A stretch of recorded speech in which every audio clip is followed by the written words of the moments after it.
नमस्कार, मेरी आवाज़ चैनल में आपका एक बार फिर से स्वागत है। आज की कहानी का शीर्षक है माँ बाप बोझ नहीं। 4 महीने बीत चुके थे, बल्कि 10 दिन ऊपर हो गए थे, किंतु बड़े भैया की ओर से अभी तक कोई खबर नहीं आई थी। वे पापा को लेने कब आएंगे, यह कोई पहली बार नहीं था कि बड़े भैया ने ऐसा किया हो। हर बार उनका ऐसा ही रवैया रहता था। जब भी पापा को रखने की उनकी बारी आती थी, वह समस्याओं से गुजरने लगते थे। कभी भाभी की तबीयत खराब हो जाती है, कभी ऑफिस का काम बढ़ जाता है और उनकी छुट्टी कैंसिल हो जाती है। विवश होकर मुझे ही पापा को छोड़ने मुंबई जाना पड़ता है।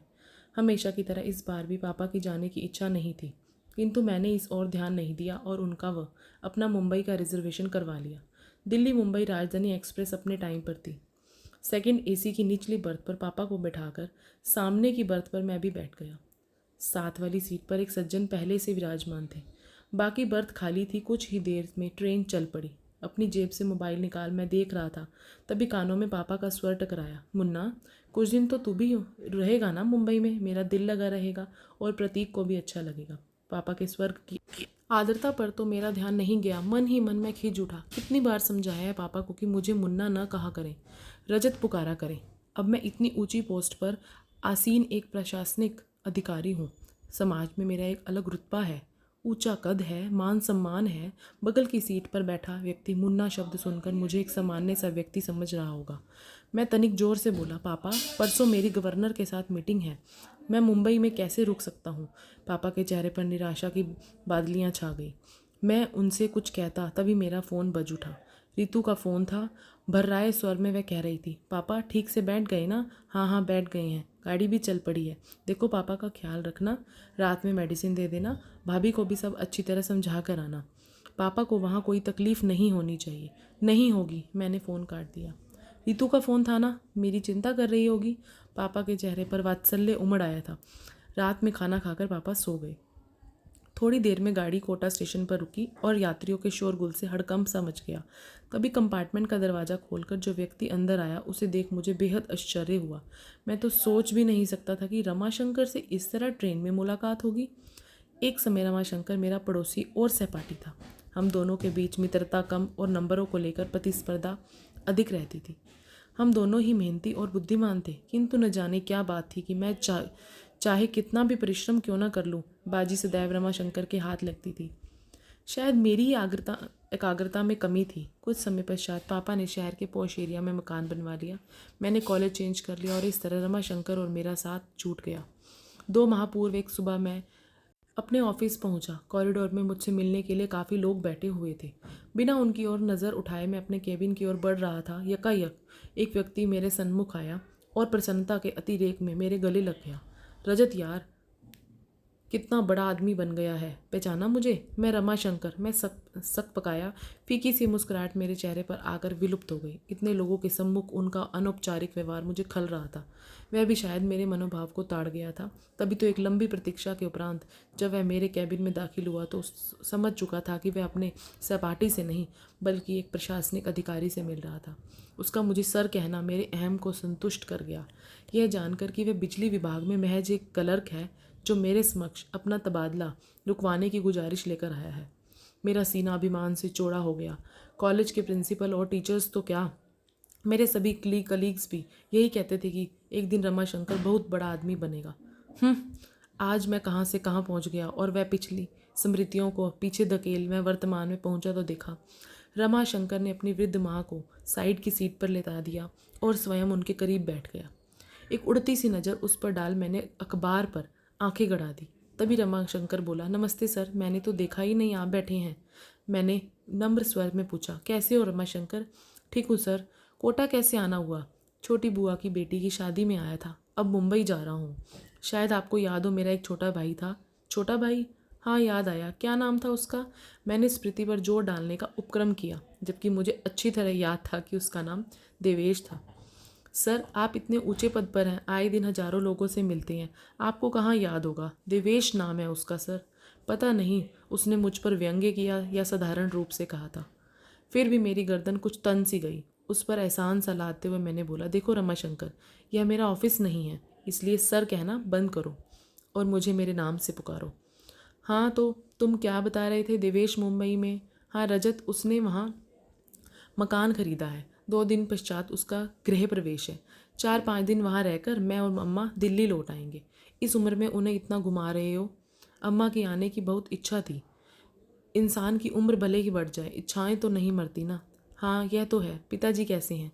पिताजी का तो 2 वर्ष पूर्व स्वर्गवास हो गया। अम्मा यह दुख झेल नहीं पाई और उन्हें हार्ट अटैक आ गया।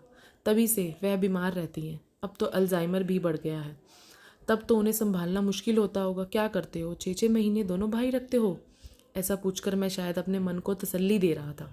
आशा के विपरीत रमाशंकर बोला, नहीं नहीं, मैं तो ऐसा सोच भी नहीं सकता। अम्मा शुरू से दिल्ली में रही है, उनका कहीं और मन लगना मुश्किल है। मैं नहीं चाहता इस उम्र में उनकी स्थिति पेंडुलम जैसी हो जाए, कभी इधर तो कभी उधर। कितनी पीड़ा होती होगी उन्हें यह देखकर कि पिताजी के जाते ही उनका कोई घर नहीं रहा, वे हम पर बोझ हैं। मैं मुस्कुराया। रमाशंकर, इंसान तो थोड़ा व्यवहारिक भी होना चाहिए। जीवन में सिर्फ भावुकता से काम नहीं चलता। अक्सर इंसान दायित्व उठाते उठाते थक जाता है और तब ये विचार मन को उद्वेलित करने लगते हैं कि अकेले हम ही क्यों माँ बाप की सेवा करें, दूसरे क्यों ना करें। पता नहीं रजत, मैं जरा पुराने विचारों का इंसान हूँ। मैं तो यह मानना है कि हर इंसान की करनी उसके साथ है। कोई भी काम मुश्किल तभी लगता है जब उसे बोझ समझकर किया जाए। माँ बाप क्या कभी अपने बच्चों को बोझ समझते हैं? आधे अधूरे कर्तव्यों में कभी आस्था नहीं होती रजत, मात्र औपचारिकता होती है। और सबसे बड़ी बात, जाने अनजाने हमारे कर्म ही तो संस्कार बनकर हमारे बच्चों के द्वारा हमारे सम्मुख आते हैं।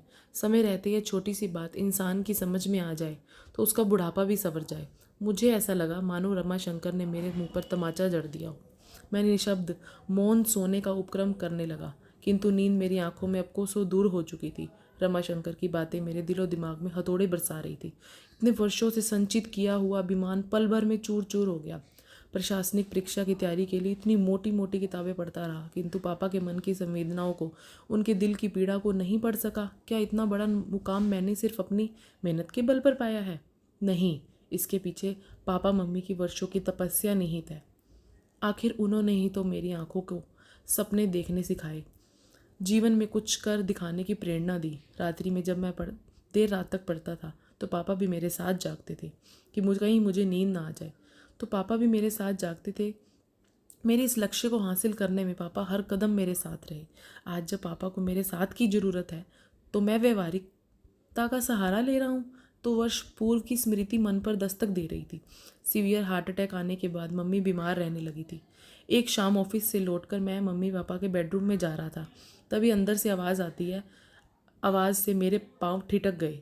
मम्मी पापा से कह रही थी, इस दुनिया में जो आया है वे जाएगा भी, कोई पहले तो कोई बाद में। इतने इंटेलेक्चुअल होते हुए भी आप इस सच्चाई से मुंह मोड़ना चाहते हैं। मैं क्या करूं? पूजा, तुम्हारे बिना अपने अस्तित्व की कल्पना भी मेरे लिए कठिन है। कभी सोचा है तुमने कि तुम्हारे बाद मेरा क्या होगा? पापा का कंठ अवरुद्ध हो गया था, किंतु मम्मी तनिक भी विचलित नहीं हुई और शांत स्वर में थी, आपकी तरफ से तो मैं पूरी तरह से निश्चिंत हूँ। रजत और रितु आपका बहुत ख्याल रखेंगे। यह एक माँ के अंतर मन की आवाज़ है। उसका विश्वास है कि जो कभी गलत नहीं हो सका। इस घटना के 5 दिन बाद ही मम्मी चली गई थी। कितने टूट गए थे पापा, बिल्कुल अकेले पड़ गए थे। उनके अकेलेपन की पीड़ा को मुझसे अधिक मेरी पत्नी रितु ने समझा था। यूं भी वह पापा के दोस्त की बेटी थी और बचपन से पापा से दिल से जुड़ी हुई थी। उनसे कभी नहीं चाहा पापा को अपने से दूर करना, किंतु मेरा मन मानना था कि कोरी भावुकता में लिए गए फैसले अक्सर गलत साबित होते हैं। इंसान को प्रैक्टिकल अप्रोच में काम लेना चाहिए। अकेले मैं ही क्यों पापा का दायित्व उठाऊं? दोनों बड़े भाई क्यों ना उठाएं? जबकि पापा ने तीनों को बराबर का स्नेह दिया है, पढ़ाया लिखाया, तो दायित्व भी तीनों का बराबर है। 6 माह बाद मम्मी की बरसी पर यह जानते हुए कि दोनों बड़े भाई पापा को अपने साथ रखना नहीं चाहते थे, मैंने ये फैसला लिया कि हम तीनों बेटे 4-4 माह पापा को रखेंगे। पापा को जब इस बात का पता चला तो कितनी बेबसी उभर आई थी उनके चेहरे पर। चेहरे की झुर्रियाँ और गहरा गई थी, मानो 10 वर्ष आगे से उम्र चली गई हो। सारी उम्र पापा की दिल्ली में गुजरी थी। सभी दोस्त और रिश्तेदार यहीं पर थे जिनके सहारे उनका वक्त कुछ अच्छा बीत सकता था। किंतु सोचते सोचते मैंने एक गहरी सांस ली। आंखों से बह रहे पश्चाताप के आंसू पूरी रात मेरा तकिया भिगोते रहे। उफ, ये क्या कर दिया मैंने? पापा को तो असहनीय पीड़ा पहुंचाई ही, मम्मी के विश्वास को भी खंडित कर दिया। आज वह जहाँ कहीं भी होंगी, पापा की स्थिति पर उनकी आत्मा कलप रही होगी। क्या वह कभी मुझे माफ़ कर पाएंगी? रात में कई बार अम्मा का रामेश्वर को आवाज़ देना और हर बार उसका चेहरे पर बिना शिकन लाए उठना मुझे आत्मविश्लेषण के लिए बाध्य कर रहा था। उसे देख मुझे एहसास हो रहा था कि इंसानियत और बड़प्पन हैसियत की मोहताज नहीं होती, वह तो दिल में होती है। अचानक मुझे एहसास हुआ मेरे और रमाशंकर के बीच आज भी प्रतिस्पर्धा जारी है, इंसानियत की प्रतिस्पर्धा जिसमें आज भी वह मुझसे बाजी मार ले गया था। पद भले ही मेरा बड़ा था, किंतु रमाशंकर का कद मुझसे बहुत ऊंचा था। गाड़ी मुंबई सेंट्रल पर पहुंची तो मैं रमाशंकर के करीब पहुंचा और उसके हाथों दोनों हाथ थाम मैं भावुक स्वर में बोला, रमाशंकर मेरे दोस्त, चलता हूँ, यह सफ़र सारी ज़िंदगी मुझे याद रहेगा। कहने के साथ ही मैंने उसे गले लगा लिया। आश्चर्य मिश्रित खुशी से वह मुझे देख रहा था। मैंने बोला, वादा करो अपनी फैमिली को लेकर मेरे घर अवश्य आओगे। आऊँगा न, क्यों नहीं, आखिर इतने वर्षों बाद मुझे मेरा दोस्त मिला है। खुशी से उसकी आवाज़ कांप रही थी। अटैची उठाए पापा के साथ मैं नीचे उतर आया। स्टेशन के बाहर मैंने टैक्सी पकड़ी और ड्राइवर से एयरपोर्ट चलने को कहा। पापा हैरत से बोले, एयरपोर्ट क्यों? भावुक होकर मैं पापा के गले लग गया और हृदय कंठ से बोला, पापा मुझे माफ़ कर दीजिए, हम वापस दिल्ली जा रहे हैं, अब आप हमेशा वहीं अपने घर में रहेंगे। पापा की आंखें नम हो उठी और चेहरा खुशी से खिल उठा। जुग जुग जियो मेरे बच्चे। मैं बुदबुदाई। कुछ पल के लिए उन्होंने अपनी आंखें बंद कर ली, फिर चेहरा उठाकर आकाश की ओर देखा।